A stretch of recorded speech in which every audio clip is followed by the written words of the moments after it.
We're going to look at Psalms 23, verse 5, and then Luke chapter 14, verse 16 through 24. It's going to be on the screen for you as well. Psalm 23, 5, that is our core verse for this year and also for the series that we're preaching right now. It says, you, David talking to God, you prepare a table before me in the presence of my enemies. Luke chapter 14, verse 16, Jesus is talking. He said to them, a man prepared a banquet and invited many, and sent his servants at supper time to say to those who had been invited, come, for everything is now prepared. But they all with one mind began to make excuses.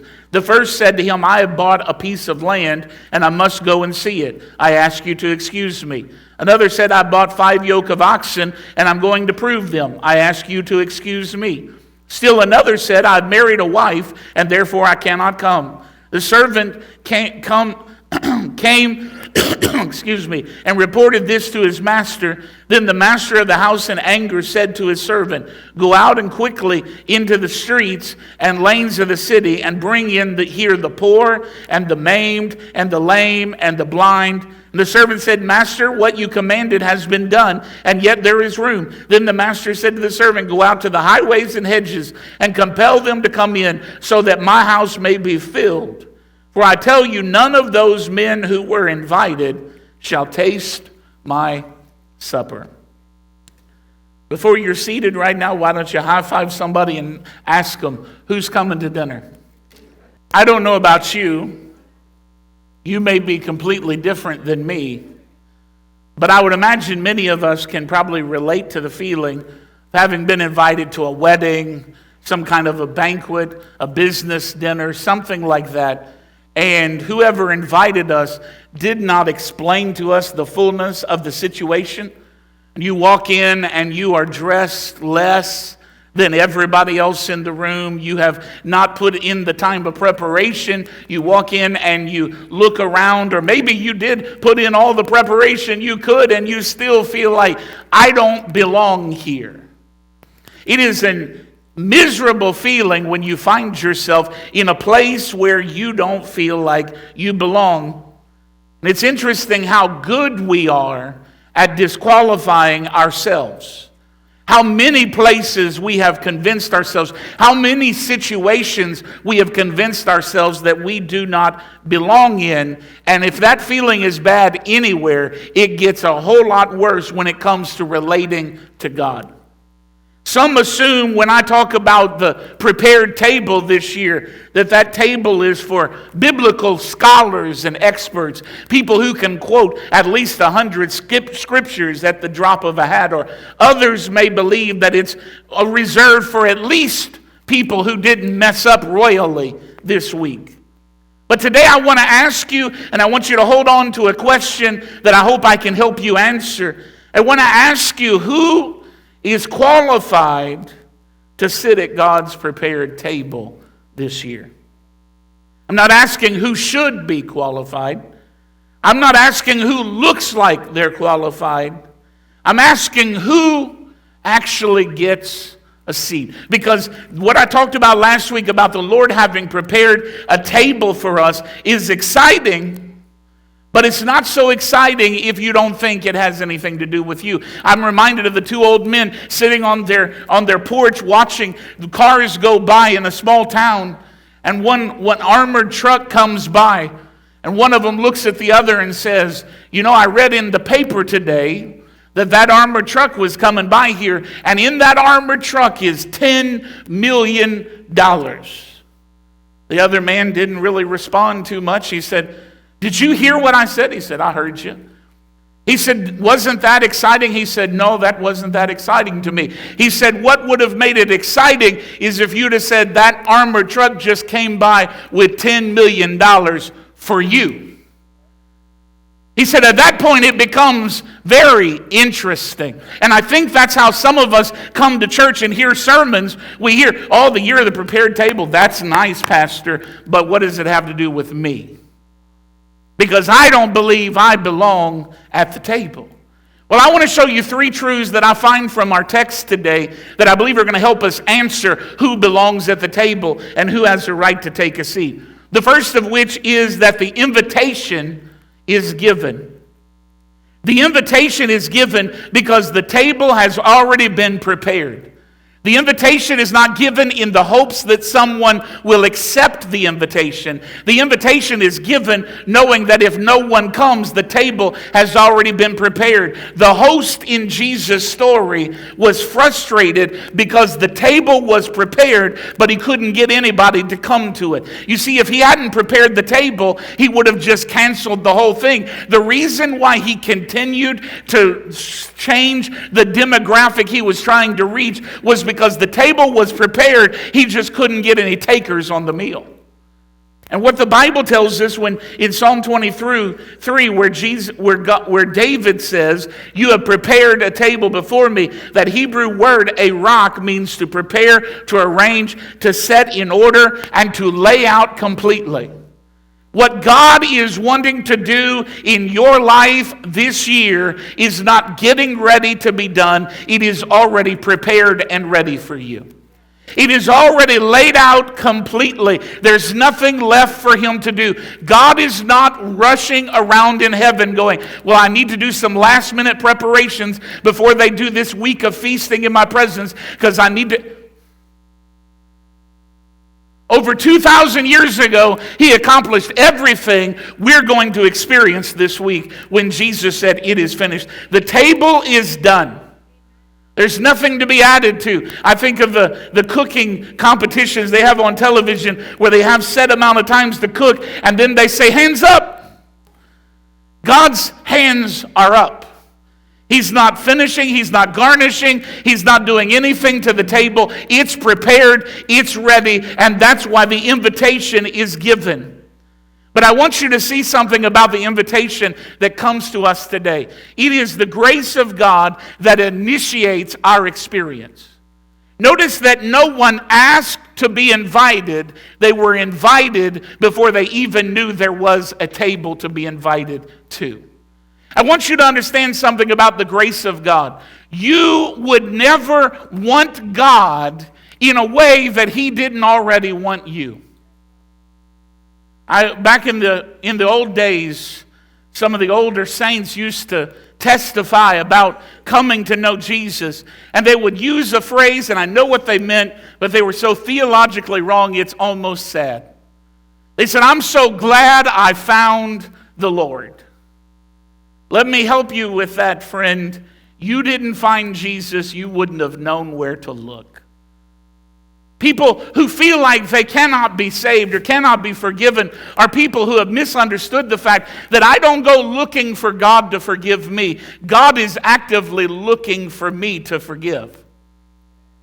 I don't go looking for a relationship with God hoping that somehow I can convince him to have one with me. He is actively pursuing a relationship with me. The grace of God always initiates our interaction. And so I want you to know today that even if you've done nothing but walk into this room to be interested in God, you have already done more than enough because grace has initiated an invitation, and the invitation is for you. Not because of what you've done, not because of where you've been, not because of any qualifying factor, other than the fact there is a table prepared and he wants you to be a part of it. Grace does never ask, "Who are you?" It always asks, "Will you come?" It doesn't ask, "Where have you been?" It asks, "Will you come?" Doesn't ask, "What have you done?" "Pastor, you don't know what I've done." It's irrelevant because the grace of God doesn't ask about those things. It asks, "Will you come to the table?" The invitation is given. Secondly, I want you to see that rejection rarely comes from rebellion. This text tells us the invitation was given. So many people were invited to come to the table, and one after another rejected the invitation. But if you listen to the reasons, they were not sinful reasons. They were not missing their seat at the table because they were out partying. The seasons where I bought some property, I need to check on it. I just got some oxen. I need to try them. Maybe it'd be better for you. I just bought a new car. I need to see how it drives.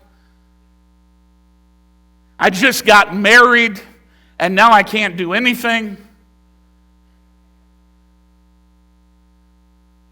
was just life. Not one of those invited said, I hate the host. I don't want anything to do with the host. Every one of them indicated that if it were another day, I would come. If it were at another time, I would be there. But right now, I'm too busy. See, because rejection rarely comes from rebellion, it is often manifested by distraction.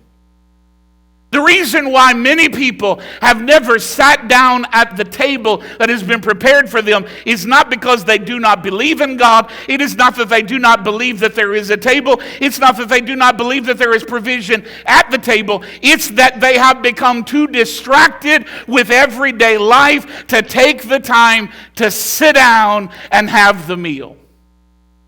We're so busy. We're so filled with things to do.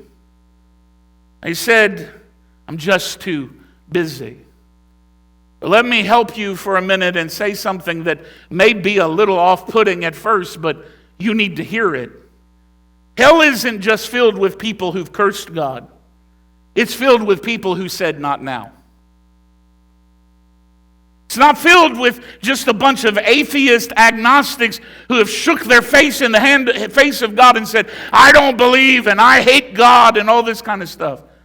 It's filled with a lot of people who say, I know God's real. I believe Jesus did die for my sins, but not today.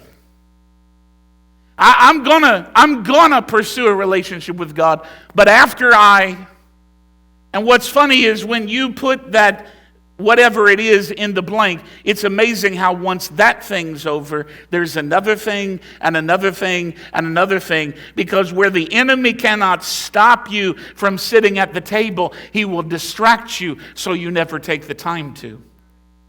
He doesn't have the power to keep you from experiencing God, but he does have the power to keep you from taking the time to focus and experience the presence and the power and the goodness of God. But this isn't just for the unbeliever that's too busy. It is for the believer as well. Those who have put their faith in Jesus and yet at the same time have never walked into the fullness of his goodness for their lives. And the reason being is because we're so busy. And I hope I don't get in too much trouble here, but you do realize that when I was a small boy, I went to an old school church, so we were slower to get to with the times than everybody else.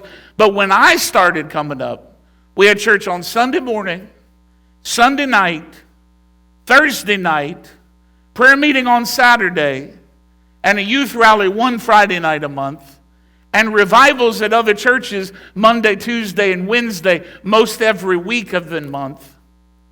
We was always at church. Always at church. But you know what happened? People got busy. And so we said, you know what? Let's cut out the extra prayer meeting. Then let's cut out the Sunday evening gathering. And then let's cut out the midweek gathering. And I understand there's reasons why all this kind of stuff happens. And I'll be honest with you. People blame it on pastors and leaders. But I'll tell you why pastors and leaders make the decisions is because people stop showing up. Why would I put in all the effort to preach a message nobody's going to hear? It's real quiet now. But the truth of the matter is, we have created a society where we as believers are so busy that even when the pastor says, we're going to take 4 nights and just come enjoy the presence of God, there's people all over this room that have already decided, I just don't have time, Pastor. I just don't have time. I'm so busy. And I get it. Life is busy. Things are important. But at some point, you got to ask yourself, what is the most important thing in my life? Because when I found, I read this, and this statement really resonated with me. It said, busyness is unbelief dressed in responsibility. Could it be that the reason we are, quote unquote, so busy is because there is something within us that doesn't believe God will do it for us?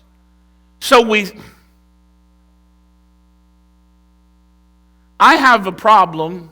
I've had to work it out in counseling, where I have this intense need to have a plan B. Like, I need a plan B. I need a solution that I have not yet tried. Because if I don't have a plan B, I start getting this extreme level of anxiety because I need to know that if the worst happens, I can do this. I need that. It just drives me because there's something inside me that needs to know I have another option. And I think some of us treat God like that plan B. We go, well, I know if I have to, I can come to the table. But the reason why I leave it as my plan B is because there's a part of me that thinks, if I come to Him, what if I come to Him and it doesn't work? What if I pray and He doesn't answer?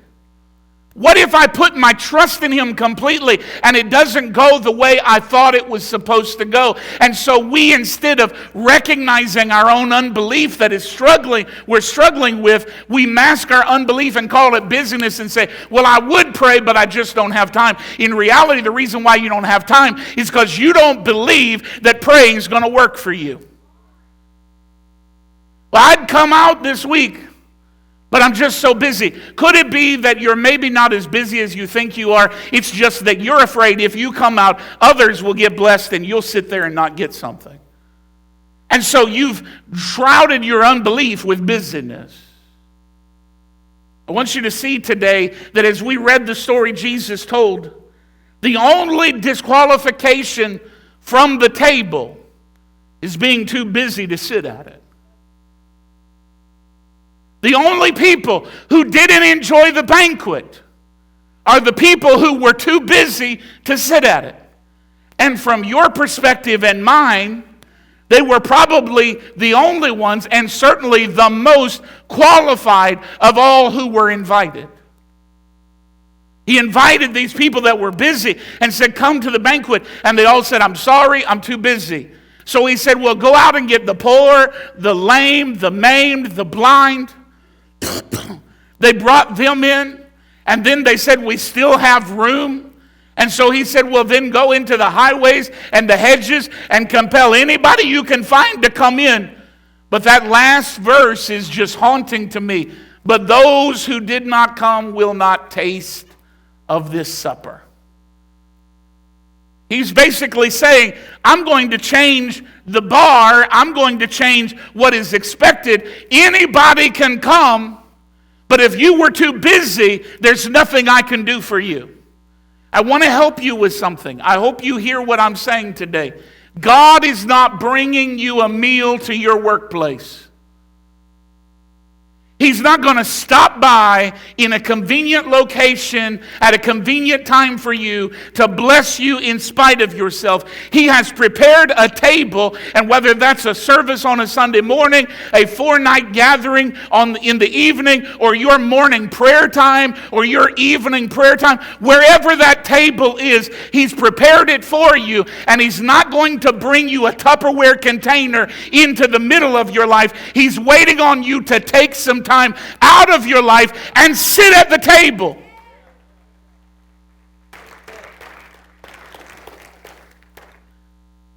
See, the third thing I want you to see today, and I'm done, is at the table, position is more important than condition. Position is more important than condition. He then calls, as I said, the poor, the crippled, the blind, the lame. They're all brought in. And when Jesus tells this story, it reminds me of an Old Testament story. One of my favorite stories in the entirety of the Bible. It's found in 2 Samuel, chapter number 9. It's the story about a guy by the name of Mephibosheth.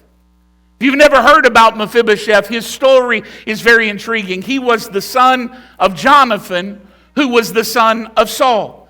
Mephibosheth was born the grandson of the king. By right, his father should have been king, and then he should have been king after him. He's born into the lineage of the king. He lived his entire life in the palace up to a certain point. He was royalty. He was treated well. He had his own personal nanny that took care of him, took care of all of his needs, helped him with everything that he needed. And on one fateful day, his grandpa had made some bad decisions, had created a position where the presence of God and the anointing had lifted off of him, and God was looking in another direction to a young man who Jonathan, his father's best friend, was, David, as the next king.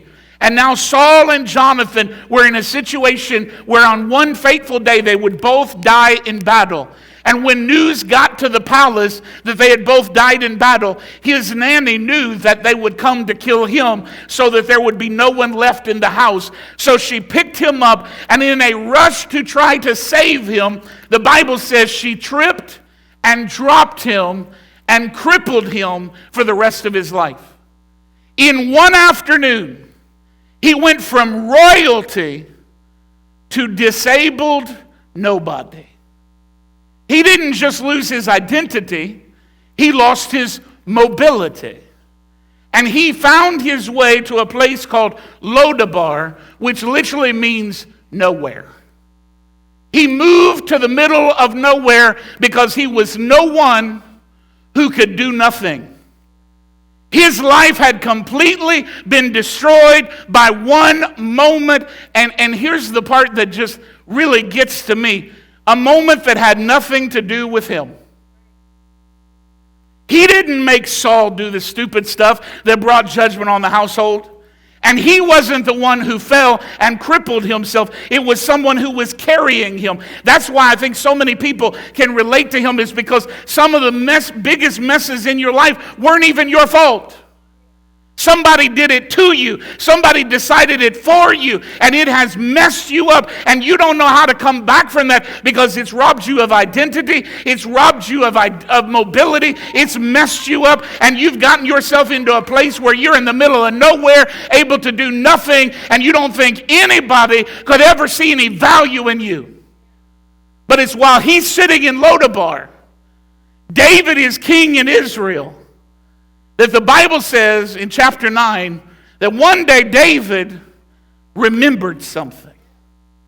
He remembered that him and Jonathan were best friends. And one day they were out walking together.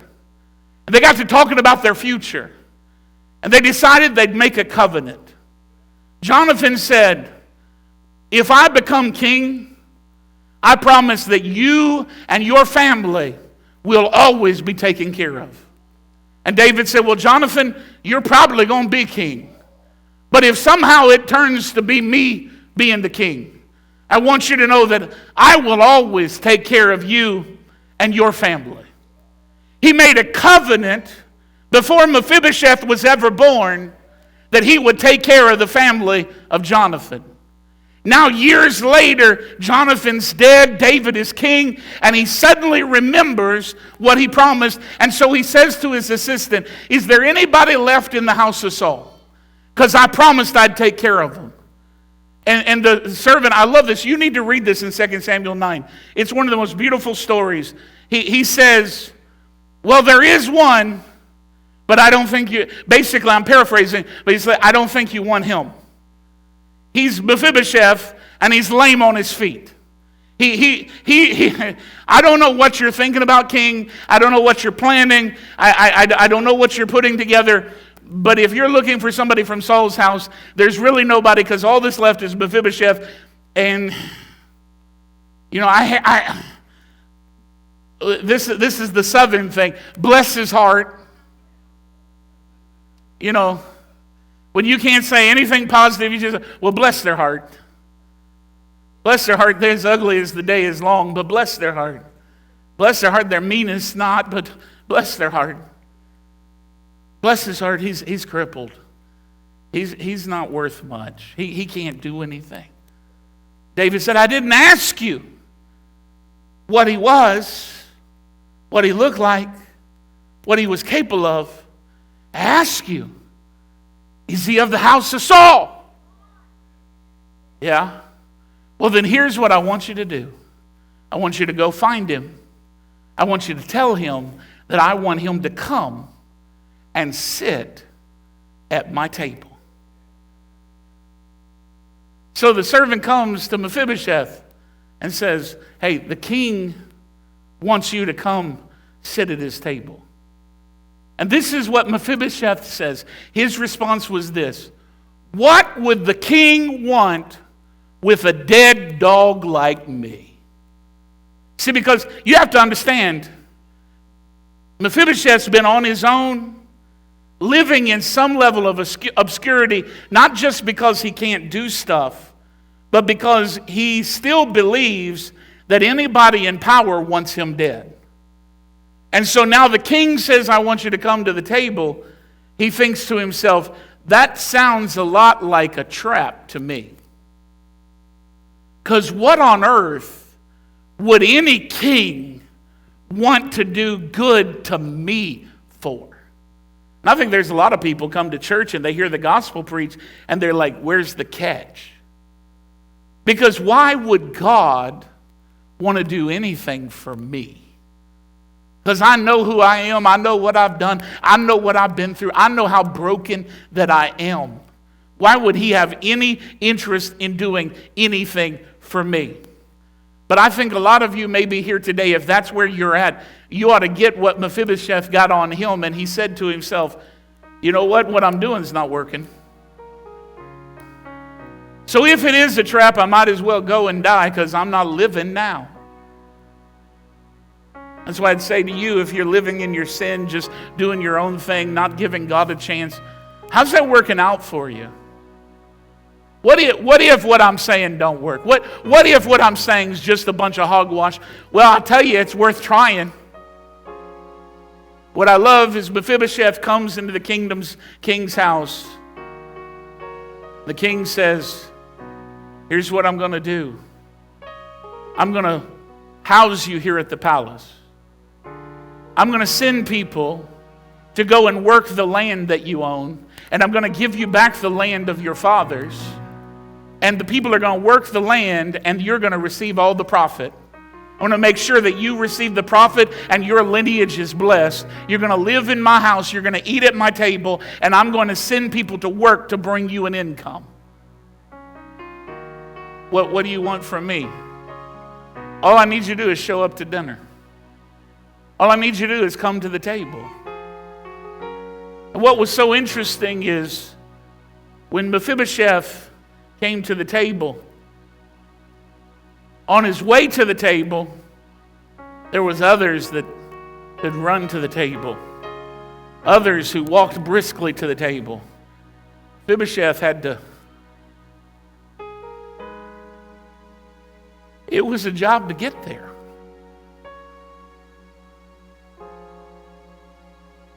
But when he sat down, the interesting thing about the king's table is when cripples sit at his table, you can't tell who's the cripple anymore.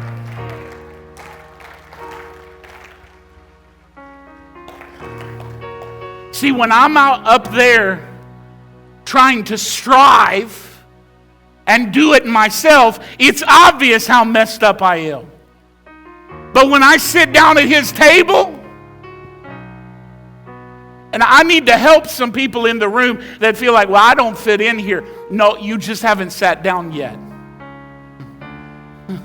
Because there's some people in this room that are sitting down that if they ever really stood up, you'd be surprised how messed up they are. There's some people that's got a lot of baggage and pain and suffering and stuff and struggles that they carried into the house. But the reason why you can't tell is because they found out how to sit at the table. Because when I sit at the table, he doesn't just feed me what I need, but he covers my insufficiency. And he covers my brokenness. And he covers my need and my mess. And so nobody can tell because I look just like one of the king's sons. Because you have to remember, That's what I was born to be in the first place.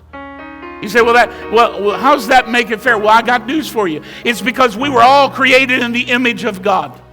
We were all created to be the sons and the daughters of God. But before we were born, sin entered into the earth, and that sin crippled all of us. And whatever your mess is, it doesn't matter what level your cripple is, we're all crippled. We've all fallen short. We've all sinned. But when we sit at the table, it covers a multitude of sin. Perfect love covers a multitude of sin. And it restores us to our rightful position as sons and daughters of the King. Stand with me all over the house today. Thanks for watching this word today. I'm so glad that you found us here on YouTube. I hope that you'll take the time to like and to subscribe the channel here so that you can get more of this content. Let somebody else know that God is speaking, God is working, and there is a place where there's hope, literally without limits. I'll see you next time.